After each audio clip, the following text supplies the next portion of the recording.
তো hello guys, তোমরা সবাই কেমন আছো? আশা করি সবাই বলছো, আমিও ভালো আছি। এটা এঁকেছে আমার বন্ধুরা, সেটা এঁকেছে আমার বান্ধবী, এটা আমার একটা বোন। তো আজকে আমি আমার ইচ্ছা একটা আঁকবো, আর তোমাদের ইচ্ছায় আঁকতে হলে তোমরা ভিডিওতে একটা ইমোজি কমেন্ট করে যাও।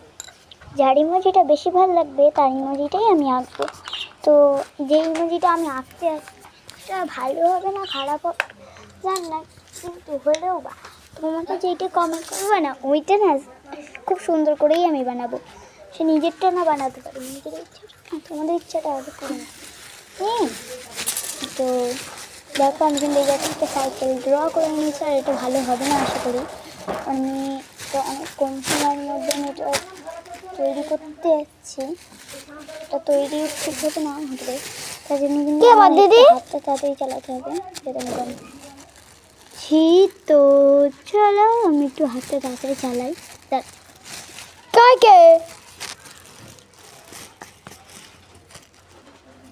তো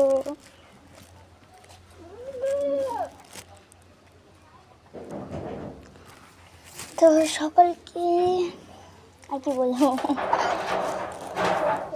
তো দেখো আমি আরো কিছু বলছি। কে এসছে? আগের নামগুলো নিয়ে সামিয়া, ওই তো বলছে যে এখানে বসে দাঁড়িয়ে কাট, বাসন্তী আর শাবনাম কি কাটতেছে, একটা জ্যোৎস্না। তো থ্যাংক ইউ এত সুন্দর। আরেকটা বন্ধু কমেন্ট করেছে, এই যে জ্যোৎস্না বন্ধু করেছে এই টক ঝাল মিষ্টি টিপান্বিতা দিদি ভিডিও লাগে খুব মিষ্টি। তো থ্যাংক ইউ এই রচনাটা বানানোর জন্য তোমাদের অবশ্য। তো টাটা, এটা খারাপ হয়ে গেল, বাই বাই। আর কি করবো, সরি গাইস তোমাদের।